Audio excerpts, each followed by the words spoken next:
شمشیر بے نیام حضرت خالد بن ولید part number 21 اپنا اسلامک اسٹوڈیو۔ ناظرین، خالد اور عمر بن العاص نے اپنے طور پر سوچا تھا کہ ہو سکتا ہے مسلمان عقب سے حملہ کر دیں، چنانچہ انہوں نے اپنے سوار دستوں کو اپنے قابو میں رکھ کر لشکر کے عقب میں رکھا تھا۔ ابو سفیان نے ایسے حفاظتی اقدامات کی سوچی ہی نہیں تھی۔ اس پسپا ہوتے لشکر میں وہ آدمی نہیں تھے جو مارے گئے تھے، اور اس لشکر میں نعیم بن مسعود بھی نہیں تھے۔ ناظرین، قریش کا لشکر چلا تو نعیم آندھی سے فائدہ اٹھاتے ہوئے خندق میں اتر گئے اور رسول کریم علیہ السلام کے پاس پہنچ گئے تھے۔ ناظرین، آج خالد مدینہ کی طرف اسی راستے پر جا رہا تھا جس راستے سے اس کا لشکر ناکام واپس گیا تھا۔ اسے شیخین کی پہاڑی نظر آنے لگی تھی۔ آندھی نے تاریخ اسلام کا رخ موڑ دیا۔ آندھی نے یہ حقیقت واضح کر دی کہ خدا حق پرستوں کے ساتھ ہوتا ہے۔ رسول خدا کے دشمنوں کی پسپائی تنکوں کی مانند تھی جو آندھی میں اڑے جاتے ہیں اور انہیں ایک دوسرے کی خبر نہیں ہوتی۔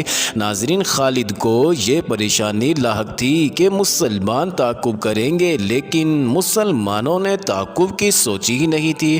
اس آندھی میں تعاقب اور لڑائی مسلمانوں کے خلاف بھی جا سکتی تھی۔ جس دشمن کو خدا نے بھگا دیا تھا اس کے پیچھے جانا دانش مندی نہیں تھی۔ البتہ رسول کریم علیہ السلام کے حکم سے چند ایک آدمیوں کو بلندی پر کھڑا کر دیا گیا تھا کہ وہ دشمن پر نظر رکھیں، اس لیے کہ کہیں ایسا نہ ہو کہ دشمن کہیں دور جا کر رک جائے اور منظم ہو کر واپس آ جائے۔ ناظرین، آندھی اتنی مٹی اور ریت اڑا رہی تھی کہ تھوڑی دور تک بھی کچھ نظر نہیں آتا تھا۔ بہت دیر بعد 3-4 مسلمان گھڑ سوار اس جگہ سے خندق پھلانگ گئے جہاں سے اکرمہ اور خالد کے گھوڑوں نے خندق پھلانگی تھی۔ وہ دور تک چلے گئے، انہیں اڑتی ہوئی گرد اور ریت کے سوا کچھ بھی نظر نہ آیا۔ وہ رک گئے لیکن واپس نہ آئے۔ شام سے کچھ دیر پہلے آندھی کا زور ٹوٹ گیا اور جھکڑ ختم ہو گئے، فضا صاف ہو گئی اور نظر دور تک کام کرنے لگی۔ دور افق پر زمین سے گرد کے بادل اٹھ رہے تھے۔ وہ اہل قریش اور ان کے اتحادی قبائل کی پسپائی کی گرد تھی جو ڈوبتے سورج کی آخری کرنوں میں بڑی صاف نظر آ رہی تھی۔ یہ گرد مکہ کو جا رہی تھی۔ ناظرین، تعاقب میں جانے والے مسلمان سوار اس وقت واپس آئے جب رات بہت گہری ہو چکی تھی۔ خدا کی قسم، انہوں نے واپس آ کر بتایا، وہ جو ہمارے عقیدے کو توڑنے اور مدینہ کی اینٹ سے اینٹ بجانے آئے تھے وہ مدینہ سے اتنی دہشت لے کر گئے ہیں کہ رک نہیں رہے، کہیں پڑاؤ نہیں کر رہے۔ کیا راتوں کو مسافر پڑاؤ نہیں کیا کرتے؟ کیا لشکر راتوں کو بھی چلتے رہتے ہیں؟ وہی چلتے رہتے ہیں جو منزل تک بہت جلدی پہنچنا چاہتے ہوں۔ احادیث اور مورخوں کی تحریروں کے مطابق رسول کریم علیہ السلام کو جب یقین ہو گیا کہ دشمن گھبراہٹ کے عالم میں بھاگا ہے اور ایسا امکان ختم ہو چکا ہے کہ وہ منظم ہو کر واپس آ جائے گا، تب آپ علیہ السلام نے کمر سے تلوار کھولی، خنجر اتار کر رکھ دیا اور اللہ کا شکر ادا کر کے غسل کیا۔ اس رات کی کوکھ سے جس صبح نے جنم لیا وہ مدینہ والوں کے لیے فتح و نصرت و مسرت و شادمانی کی صبح تھی۔ ناظرین، ہر طرف اللہ اکبر اور خوشیوں کے نعرے تھے۔ سب سے زیادہ خوشی عورتیں اور بچے منا رہے تھے جنہیں چھوٹے چھوٹے قلعوں میں بند کر دیا گیا تھا۔ وہ خوشی سے چیختے چلاتے باہر نکلے۔ مدینہ کی گلیوں میں مسلمان بہت مسرور پھر رہے۔ فتح کے اس جشن میں بنو قریظہ کے یہودی بھی شامل تھے۔ رسول کریم علیہ السلام نے انہیں امن و امان میں رہنے کے عوض کچھ مراعات دے رکھی تھی۔ ظاہری طور پر وہ مسلمانوں کو اپنا دوست کہتے اور دوستوں کی طرح رہتے تھے۔ اہل قریش کی پسپائی پر وہ مسلمانوں کی طرح خوشیاں منا رہے تھے، لیکن ان کا سردار کعب بن اسد اپنے قلعے نما مکان میں بیٹھا تھا۔ اس کے پاس اپنے قبیلے کے 3 سرکردہ یہودی بیٹھے تھے اور اس وقت کی غیر معمولی طور پر حسین یہودن یحاوہ بھی وہاں موجود تھی۔ وہ گزشتہ شام اہل قریش کی پسپائی کی خبر سن کر آئی تھی۔ کیا یہ اچھا نہیں ہوا کہ ہم نے مسلمانوں پر حملے نہیں کیے؟ کعب بن اسد نے کہا، مجھے نعیم بن مسعود نے اچھا مشورہ دیا تھا۔ اس نے کہا تھا کہ قریش سے معاہدے کے ضمانت کے طور پر چند آدمی یرغمال کے لیے مانگو۔ اس نے یہ بھی کہا تھا کہ قریش اس سے دگنا لشکر لے آئیں تو بھی خندق عبور نہیں کر سکتے۔ میں نے نعیم کا مشورہ اس لیے قبول کر لیا تھا کہ وہ اہل قریش میں سے ہے، وہ اہل قریش میں سے نہیں۔ ایک یہودی نے کہا وہ محمد صلی اللہ علیہ وسلم کے پیروکاروں میں سے ہے، خدائے یہودا کی قسم تمہاری بات سچ نہیں ہو سکتی۔ کعب بن اسد نے کہا وہ اہل قریش کے ساتھ آیا تھا مگر ان کے ساتھ گیا نہیں۔ اسی یہودی نے کہا میں نے کل شام اسے مدینہ میں مسلمانوں کے ساتھ دیکھا ہے، اس وقت تک اہل قریش کا لشکر مدینہ سے بہت دور جا چکا تھا، پھر تمہیں کس نے بتایا کہ وہ محمد صلی اللہ علیہ وسلم کے پیروکاروں میں سے ہے؟ کعب نے کہا میں ایسی بات کو کیوں سچ مانوں جو تم نے کسی سے پوچھی نہیں؟ میں نے اپنے ایک مسلمان دوست سے پوچھا تھا۔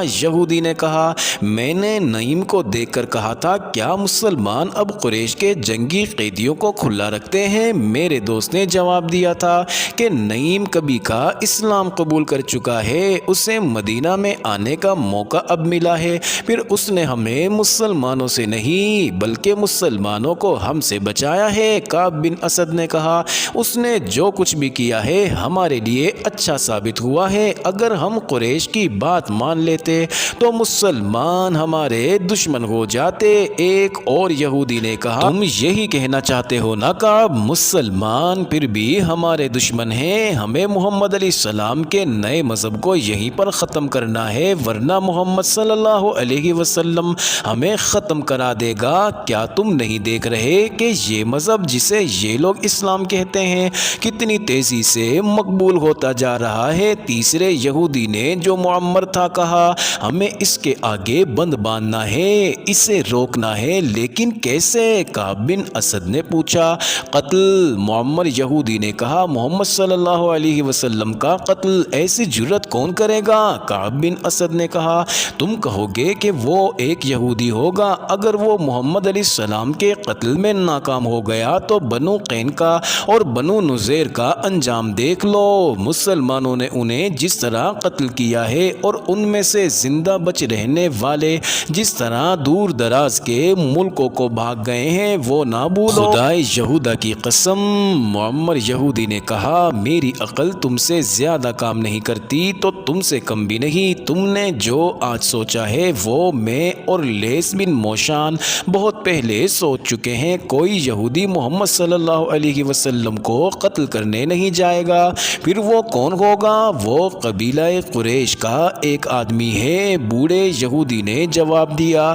لیس بن موشان نے اسے تیار کر لیا ہے، میرا خیال ہے کہ اب وقت آ گیا ہے کہ یہ کام کر دیا جائے۔ اگر تم لوگ بھول نہیں گئے کہ میں بنو قریظہ کا سردار ہوں تو میں اس کام کی اجازت کیسے دے سکتا ہوں جو مجھے معلوم ہی نہ ہو کہ کیسے کیا جائے گا؟ کعب بن اسد نے کہا اور مجھے کون بتائے گا کہ اس آدمی کو اتنے خطرناک کام کے لیے کیسے تیار کیا گیا ہے؟ کیا اسے ابو سفیان نے تیار کیا ہے؟ خالد بن ولید نے تیار کیا ہے؟ سنو کعب، بوڑھے یہودی نے کہا اور یہودی حسینہ یوحوا کی طرف دیکھا، میں یہ بات لیس بن موشان کی موجودگی میں سناؤں تو کیا اچھا نہ ہوگا؟